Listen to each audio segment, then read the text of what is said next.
Ngayon mga buddy, habang pauwi kami, nakita namin si Nanay Gina nangangalakal. Diyan siya, ma'am.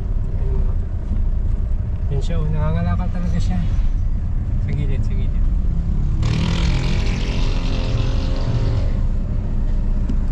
Ayun o. Sa basurahan mga buddy. Dito siya nangangalakal. Diyan. Diyan siya nangangalakal mga buddy. Ang dami niyang dalan sa ako. So ayan po mga buddy, nadaanan namin. Nakita nyo, di ba? Nangangalakal. Na mukhaan ko kasi yung baston niya eh. Yung baston talaga. Baka ano? Ano ba to? Saklay? Dito mga buddy sa basurahan. Yan, sa basurahan na yan. Yan siya.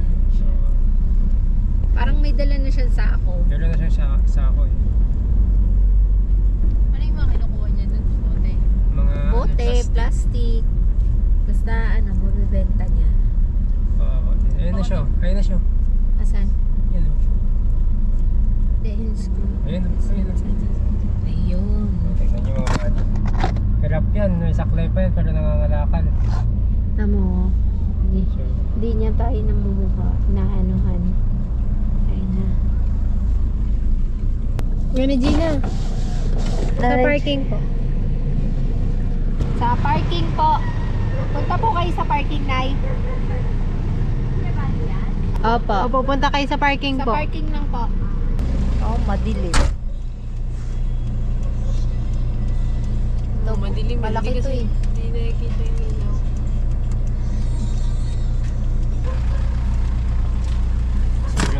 sobrang naawa ako mga buddy.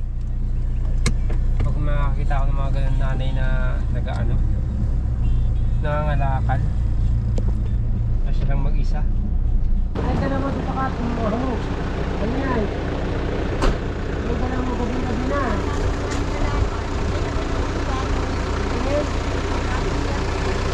Ay, gato. Gabi-gabi na. Wala, talaga. May naman na. May panggatong ko. Mga buddy, may panggatong ko. Mabigat na nga eh.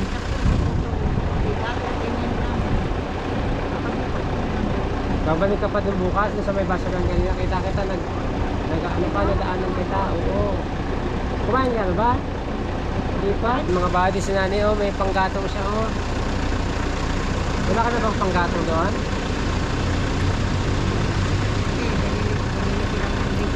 Tumawag na sa'yo si Jan. Hindi rin. Hirapan ako magtawag kasi sinilinis na kaya pag ano lang siya, pag may time lang sila, yung sila na pupusa. Hindi ako sabi. Pero may pagkain ka pa doon. Wala ka ng bigas. Mga buddy, ano na? Anong oras na? Mag-alas 9 na ng gabi mga buddy. So, nagano ko si nanay. Ano pa? Mahambon. Mahambon pa mga buddy. Ayan, so lalagnatin ka niyan. Lalaglat ka?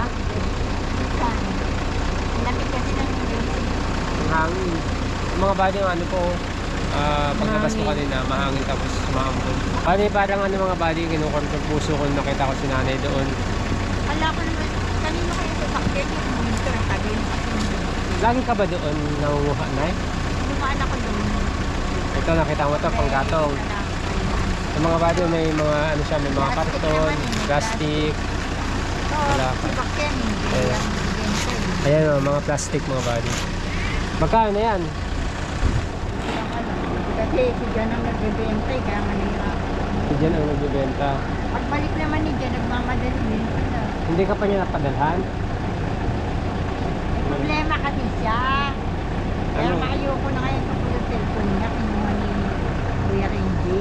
Namumproblema siya. Kasi daw ang dami daw niyang picture na nag-post. Balak Sige. na niya, bibigay niya sa akin. Ah. Biglang kinuha niya rin. Sabi ko, "Kaya mo na, bumili ka na lang ng ibang cellphone."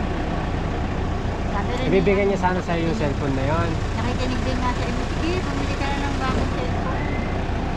Sabi ko naman sa kanya. Nay, sabihin mo sa kanya, Nay, wag, kung sakaling nag-iipon siya para sa cellphone, wag niyang unahin ang cellphone.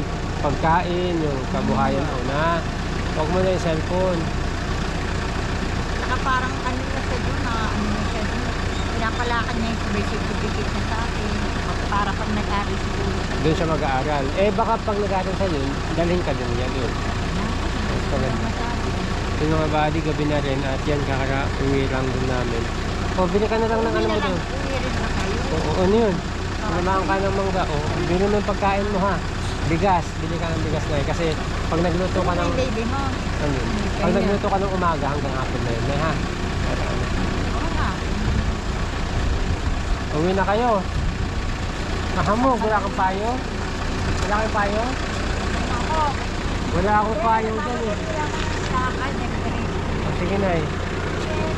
Ingat na eh ha.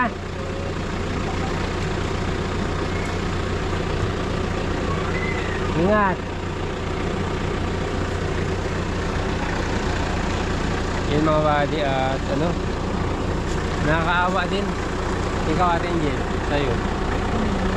Siyempre, bilang anak talaga, dapat si Kuya dyan. Wala na nga siya, no? Tas, Hindi, naintindihan ko naman si Jan, pero yung kalagayan ni Nanay Gina mga buddy.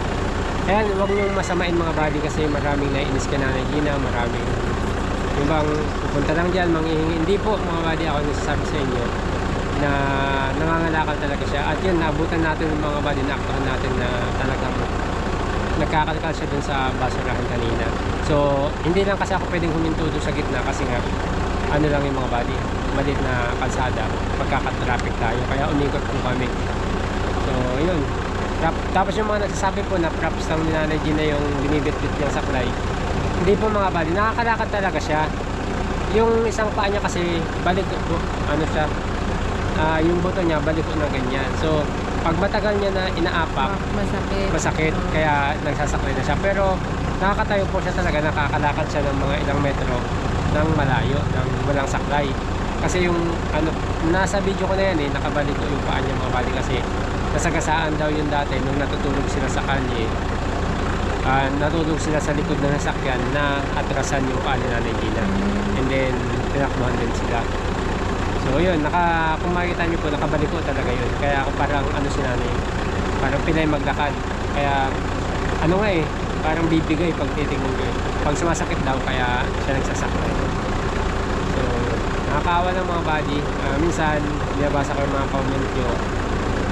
Okay lang naman yun mga buddy, sabi ko nga, entitled daw sa comment. Pero kami kasi nakakita ng ano, ng ito ang sitwasyon. So may mga nagko-comment mga buddy, huwag mo sanang ikagalit na minsan ayaw panoorin, naiinis ako. Nasa inyo naman po yung mga buddy. Wala naman pong ano yung kaso sa amin. Kasi minsan talaga si Nanay Gina nakakainis. Prangka magsalita. Prangka magsalita. Pero yung katotohanan po na kalagayan niya, huwag naman po sanang tayo yung malagay sa kalagayan niya. Kasi mahirap po talaga mga buddy. At hindi ko maano mga buddy, basta yung reality talaga mga buddy, yung katotohanan. Kaya kami man din, ako man din sa bahay, kami mga buddy, hindi namin siya matiis mga buddy pag pupunta siya sa bahay. Kung ano meron kami, na inaabutan ko talaga namin. Minsan mga buddy, hindi na namin pinapakita sa vlog kasi may mga nanonood po na minsan masakit sa mata nila yung ganun, parang mas kinaiinis nila yung parang sabihin na ginagawa ko daw tamad, hindi naghahanap buhay, umaasa lang si bigay. Hindi po mga buddy. Sabi ko nga, gaya sabi ko kanina, halos every week or every 3 days pupunta yan sa bahay. Kasi binibigyan ko minsan ng 200 to 50. Eh syempre sa pang-araw-araw na pagkain mga buddy, hindi magkakasya. Kaya minsan pupunta sa bahay, alam ko walang-wala na siya, talaga siya. Pero nangangalakal siya mga buddy. So, nakakaano lang mga buddy, nakakadurog lang ng puso. Pero ganun talaga. Sana mga buddy, sa video namin to kahit paano mabawasan yung inis nyo kay nanay at pag-pray na lang natin mga buddy kung ano yung pwede natin itulong sa kanya. Mabuti yung pag-pray kasi kung mapapansin yung mga buddy, pag wala siyang kain talaga, nag-iiba yung isip niya, parang ano talaga. kasi nung nakausap namin ni Kuya Renji, nagsasasayaw yun dito mga buddy, yung pala gutom, walang laman ng tiyan. Kaya pinakain namin doon sa karinderya, tapos bigyan ko ng pera, konting pera pang kain niya. So pag nakakain siya, okay siya, maayos siya kausap, nakakausap mo na siyang matino talaga. Pero pag gutom, kahit sila talaga mga buddy, pag gutom, lalo ilang araw ka ng gutom, di ba? Ano talaga yung utak mo. Yun yung iniiwasan ko kay Nanay Gina. Kaya sabi ko nga, lagi kong sasabi kung ano yung meron ako, paghahatian namin, huwag siyang mahihiyang full sa bahay. Kasi minsan mga buddy, di ko na talaga siya binablog. Naabutan ko na lang sa bahay. Minsan nagkakasalisi kami dyan sa eskinita, binibigyan ko na lang siya. Hindi ko na po yung binablog. Kaya minsan inaantay ka niya umuwi. Oo, inaantay niya ako umuwi, gabing-gabi sa bahay. Alam ko mga buddy, pag inantay niya talaga ako, gutom talaga siya. Kaya hindi ko siya pwedeng pauwiin mga buddy. Kaya yun, salamat mga buddy at hindi ko man ay kay Kuya Jan kung napapanood mo to, kahit nasa malayo ka, bigyan mo pa rin ng si mama mo. Iparamdam mo pa rin yung pagmamahal sa kanya, yung care mo, yung pag-aalala mo ba, kasi yun, ibinablog natin ng ganito kasi para makita mo rin, kasi wala nga din siyang contact sa'yo. Yun, para at least nakikita mo rin yung kalagayan niya, no? Para magpursige ka dyan. Wala namang cellphone kasi si Nanay Oo, Gina. magpursige ka dyan na mabago yung kalagayan nyo, yun lang. Sana wag mong kalimutan si nanay. Alam ko naman din mo makakalimutan yun, no? Ayun, ganito na lang mga buddy. Salamat at yan sila ni sa loob. Pauwi na rin kami, alas 9 pasado na mga buddy, kaya kay Nanay Gina, wala pa siyang kain. Wala daw siyang bigas eh. Kaya pinauwi ko na rin sa mga buddy para makakain na rin. Alright, salamat mga buddy.